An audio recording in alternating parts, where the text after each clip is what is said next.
On today's episode, we talked about who is the funeral really for. Our father, David Capal, Papa Dave, asked us to do this episode.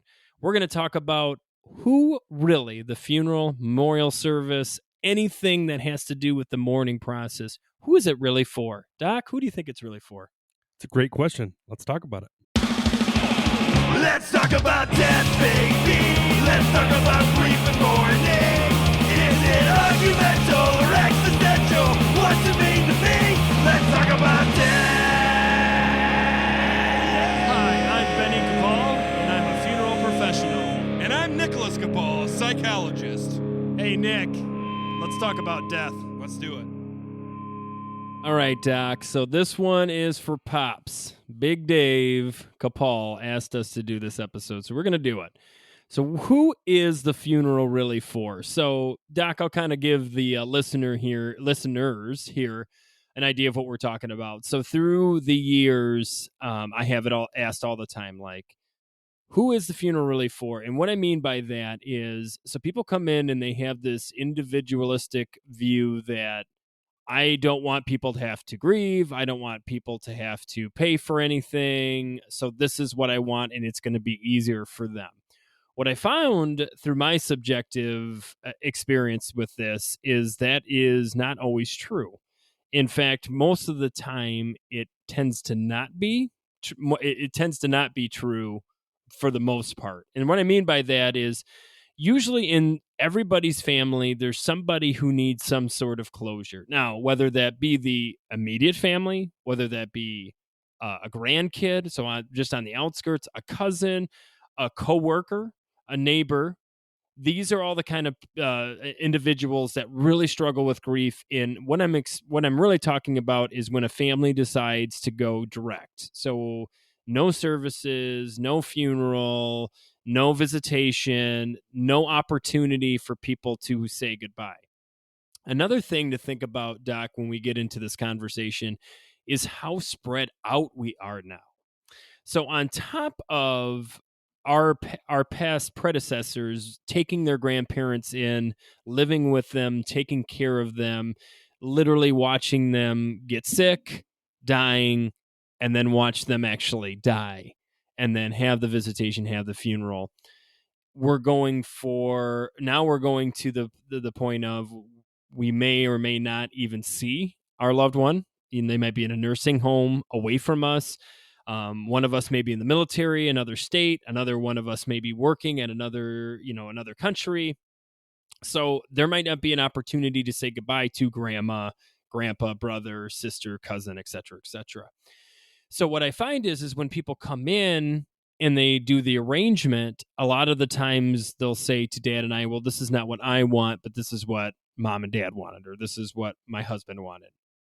And then what happens is in these direct situations is about a week later or a couple days later, Dad and I will get a call from a grandkid or from a family member that says, is there any opportunity I can see my loved one more time? And I'll say, I'm so sorry, but they have already been taken to the crematory, or they've already been cremated, or they've already been buried in a direct or immediate burial. And you can just tell the other line just goes flat, Doc. And I know that sound when they go, okay. And then the rest of the conversation is very like, I want to get off this call because I'm not happy with this response. So that's what I'm talking about. So who is the funeral really for, Doc? So let's delve into that. The first question would be, so we come to the end, or we get older, because usually a lot of people who come in and do pre-needs, or they come in at least doing information, or they start talking to their kids, tend to be older in age, usually retired, and they're basically telling them their wishes. This is what I want. And I think what I struggle with, especially when it comes to death and grief, and Doc, we've talked about this numerous episodes, feel free to listen to any of those episodes, is in theory, the funeral really, yes, it is the person you are going to celebrate the life of the person you're going to, but it's really to be a part of the community of the family who's grieving and the community that's grieving. I find that actually it's more important when it comes to your funeral of who you've touched in your life that needs an opportunity for closure. If they don't get that closure, Doc, they tend to struggle with their grief journey in some way, form, or another. And as we know, that kind of thing can lead to other mental crises on top of physical, right? Because we know stress and anxiety lead to a lot of disorders with the body itself. Your thoughts on this, like to kind of start it? Do you have like a premise to this, or kind of in your clinical, what you would say to this kind of conversation? I think that the funeral, the disposition, the visitation, all that, I believe goes, in my opinion, to the community of the bereaved, right? So that includes family, friends, community members, whatever, whoever this person touched. And what's also interesting is that there's many times where in my clinical setting that I speak to people that have been touched by deaths that had nothing to do with them. They didn't know the person. They just may have heard about the death from the bereaved, or maybe they know one of the bereaved members and tend to get something out of coming to that and experiencing a community that is hurt from a loss of a loved one. And yeah, I don't get me wrong. I think that whether you are going to a funeral to celebrate or mourn the death of a loved one, I think it is important to have that community base to, I guess, break the isolation of grief and bereavement in itself. So, yes, I'm in agreement with you. I think that I'm more of a believer in the funeral is more for the living than it is for the dead. Yeah, and that's the tricky part, because in this conversation, it's obviously a funeral director talking about this, right? So some of your listeners may be like, well, he's going to be obviously biased because that's how he makes his living, is off of funerals, visitations, et cetera, et cetera. And I'm not going to lie to you, that is true. That is very true. But the reason I'm talking about this, because it is so important to understand that sometimes a little bit more when it comes to monetary or time. Because the other thing too is, what I find is interesting, Doc, is it's not necessarily always about the expense of the funeral. A lot of the time it has to do with the convenience of not having the funeral. For instance, I can't get my son to come home from the Navy, or I can't get off work enough to do anything more. I've already taken off these days. It actually, in my opinion, is going to cause more hassle for people. They have to come into town because they feel like they're obligated to come to this. This is where this conversation goes back to what I originally stated, where it's this individualistic feel. I think that this is how this person's going to feel, or these people in general are going to feel. Therefore, I'm going to make a decision for them based on assumption, which we all know what assumptions make, right? And I think that comes down to it, because I've had a lot of conversations where people will come in and I'll be talking to them just out in the public, not even in the funeral home. And they'll say, I'm really into this direct cremation. And I'll say, okay, so when you say that, what do you mean? Because a lot of people too are uneducated with not knowing that they can actually still have a viewing and then cremate, or they can cremate and then have what they call a memorial service where the body isn't present.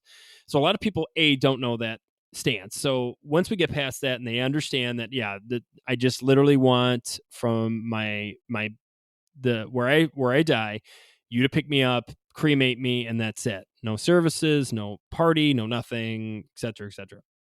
I will then say, well, have you talked to your family? And for the most part, most of them will say, well, I talked to my wife or husband, and they know. And I'll say, well, have you talked to your children? And they'll say no. And they'll look at me kind of strangely, like, well, this is my decision. Why would I have to talk to my children? And for a lot of reasons, the first thing I say to them is realize, if something happens to you and your spouse, because spouses tend to travel a lot, especially when they're in their older age. If they go on a vacation, they're usually both together. In those cases, if something happens and they both die, their kids have to know what their plans were. So that's one of the reasons I always say this to them.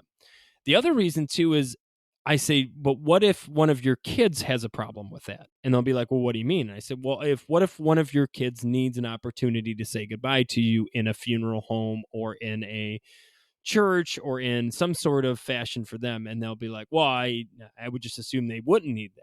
And I would say, well, have that conversation. And sometimes they'll come back a week or two later and say, I'm glad you had that conversation with me. My daughter really struggled with the idea that we're not doing anything, or my son did. The other thing that people don't realize, and because nowadays grandparents tend to watch their grandkids sometimes even more than their parents end up watching them, just because of both parents working, et cetera, et cetera. So these grandkids have this extremely close relationship with their grandparents, and even if you don't watch the grandkids or grandparents don't watch the grandkids, grandparents and grandkids have a special relationship because of that whole. They're the fun parents, right? You can talk to them. They give you the treats. They always have the good advice, and they don't judge as much because they don't feel like they have to parent as much a lot of the times. So I'll say, have you talked to your grandkids? Well, no. Why should I talk to my grandkids? And I'll say the same thing. Well, what if one of them, especially the one that you watched for 20 years, that would be an issue? And then yet again, Doc, they'll come to me later and say, thank you so much. And after having that conversation with my grandkids, I realized some of them really do need that experience. I brought this up because I've been talking to the high schools, and we've talked about this. And one of the big questions I ask in the high schools is, in this room of usually there's like 20 to 30 kids, I'll say, is anybody in this room like the experience of going to a funeral or need that experience to go to a funeral home and see somebody in a casket? And what I find is interesting is half of them raise their hands. And this is high schoolers. And so I had a kid say at the beginning of class, well, nobody needs funerals. Nobody needs to experience that. So that same kid is watching half of his classmates raise their hands. And I think that's the big experience I want to teach people, is just because you don't need that experience doesn't necessarily mean your whole family doesn't need that experience. But your family may not need that experience. So I think the conversation goes back to it. But I do agree with you, Doc, that the funeral really isn't for... It's to celebrate the life, but it's more for the individuals who are grieving themselves. And I also think that, this is kind of an off-the-cuff comment, but I also think that funerals and dispositions are a great reminder of our own mortality. And I think in a death-avoidant culture that we live in, I think it's always good to be reminded of the finality of life and how short life actually is. I think death can put a perspective and maybe allow a person to re-identify what's important to them and maybe get their ducks in a row, if you will. And instead of worrying about taxes and, things that at the time seem very important, at the end of our lives, we're not going to think about, whether or not we paid taxes in 2024. We're going to think about the time we spent with our families in 2024. So I also think that if we're really asking what a funeral really is all about, I think it's a great reminder of how important life is and how vulnerable we really are to, our own demise. And to be fair, I think that it's important to talk about this and discuss this, but I also think it's important to acknowledge that we all have death anxiety, and it's hard sometimes to think about our own demise and to have a reminder that at the end of our lives, we're going to have people that love us in a room, hopefully, talking about all the good memories and times we had with them. So, but I also acknowledge that funerals are very difficult for a lot of people, and that's okay too. But I would challenge you to continue to talk about this, and it's a good topic. I really do think that a lot of people forget that a lot of the funeral is for the bereaved, and not necessarily that we don't focus on the deceased person, but I think sometimes that gets lost. Well, and it's interesting too, because like I said, it's not always, people just assume it's always the cost. And for some people, I've heard this is one of the big ones, Doc. If I had to put like top 3 reasons people don't have funerals, yes, expenses on probably the top 5, probably 4. But I've heard, I don't want people gawking at me. That's a big one. I get it all the time. I don't want people to come up to the casket and look at me in a casket. So even in that situation, you can have a closed casket. Or you can do a memorial service, or you could still have the opportunity for that loved one to be in that room, have the opportunity for somebody who wants to say something, because you would be surprised too. People don't realize, for some people, their last comments to the people that are the decedent is at the casket. Nobody sees it, but I see it all the time. I hear it all the time, especially right before we close caskets. And I think that goes back, and I think my big thing that I would like to address is just because you don't think most people need it or everybody doesn't need it doesn't make that true. And I think that's one of the biggest things I found out from even doing this podcast, is just because I've done countless of funerals and dealt with a lot of grieving, bereaved families, I get surprised all the time. And I need to humanize the experience that my grief needs a different path than somebody else's. And so my big thing is, and I think this is why Big Dave, our dad, wanted us to bring this topic up, was this isn't a negative thing towards direct. And don't, if you got that from this podcast, that's not what we were getting at. What we were getting at is, before you decide to go down that, make sure you have the conversations that you need with the people that need them. Because I have call it the bad opportunity, or however you want to look at it, to really see people struggle with the idea that they didn't get an opportunity to have closure. And especially when it comes to living and dealing with death anxiety, if you don't have closure, you can't really heal that wound. And I just think it's so important to at least have the conversation with your family, with your friends, and with your loved ones, because you might be surprised how many. And that's the other thing I hear all the time from people who come back after funerals. They'll say, I didn't realize how many people Dad touched, or I didn't realize this story that his neighbor said, that he took care of his house payment for 2 months while they were struggling, and he didn't expect anything back. Like, these are the things that, especially humbling, people don't tell their family that they do. And you only hear at visitations and funerals, because that's the only opportunity nowadays for a lot of these people to get together. Not to mention, as people always say, right, the only time you see your family is at weddings and funerals. It is the only opportunity for a lot of families to be able to be in one room together again, and to be able to celebrate, but also hold each other close in that grieving time. Can you be a humbling person or a humble person? I think you can Maybe be the experience can be humbling, but there is still a humble person. You could be humble bumble. Humble bumble. Well, Doc, I think it's about that time we get into the old Q&A, baby. Q&A, everyone loves that Q&A. All right, Doc, here we go. You ready? Okay. Long illnesses versus sudden accidents. Do people get impacted differently with long illness deaths versus sudden deaths like accident or suicide? If so, what is the difference in the grieving process? I'll let you take this. I'll let you start with this bad boy. So let me start with, do people get impacted differently with long illnesses versus sudden death? I think people get impacted differently from long illnesses in by itself, period. And I think that some people get impacted differently from sudden deaths or accidents differently. And I guess what I'm saying is like, you can have 3 people in the same room talking about how they lost their dad to COVID, and their experience is going to be completely different.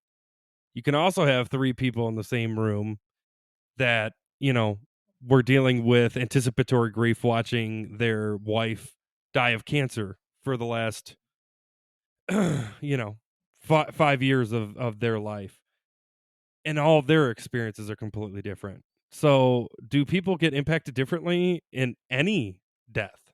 Yes, absolutely.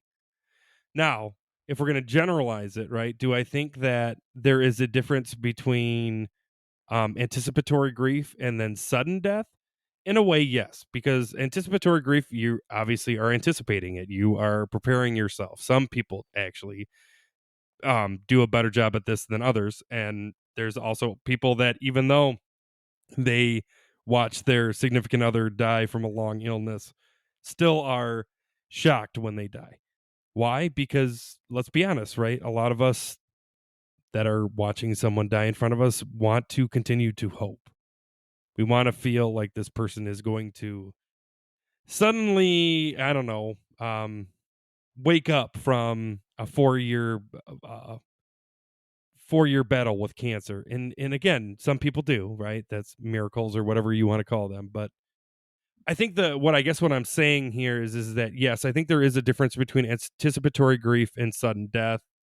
I think that how I notice it is most of the time when people have anticipatory grief, they tend to do a little bit better with their bereavement process because they have been preparing for it. That doesn't necessarily mean that they're going to have like a less difficult time than someone who's going through a sudden death. It kind of depends on the experience. It also depends on if that person who is bereaving has ever had a death before that too. So I guess what I'm saying is there's so many variables here. It's really hard to answer that question. But what I would say is that in my experience, it tends to be a little bit less detrimental for someone who has already started with anticipatory grief before the death actually happens, if that makes sense. No, I think the answer is yes. There is a difference, but like Doc was saying, there's a difference for the same. You could have the legitimately same scenario death, and how the families deal with it and the individuals deal with it is completely different. But like Nick was saying, there is some semantics versus long illnesses than sudden deaths. For instance, one of the big things that I find in the funeral profession is when it's a long occurring death, usually there's a lot more planning involved, not necessarily all cases, but in most cases, and especially when you get hospice involved, there's steps that you have to take to be on hospice.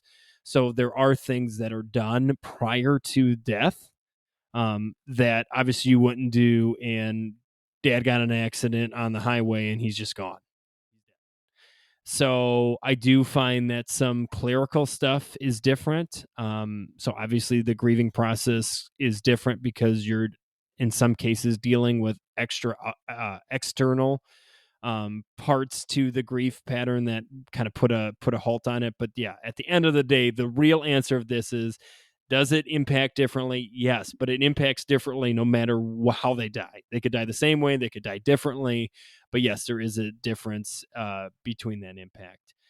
Yet again, I would like to thank all of our listeners for listening to this. If you have any more questions like these, please send it out to us. They're a breath of fresh air for our conversation. They help us with topics, and they also help us sometimes with the episode itself. You can send us your thoughts at letstalkaboutdeathpod@gmail.com. Please share us with your friends. Send us out there. Like us. Write a review. Let's start sending them in. Flop them in. We would love that. Give us some stars. Flippity floppity. Flippity floppity lemon sploppity. And as always, Dr. Nicholas, if you are not talking about death, then you are not living. Have a great one.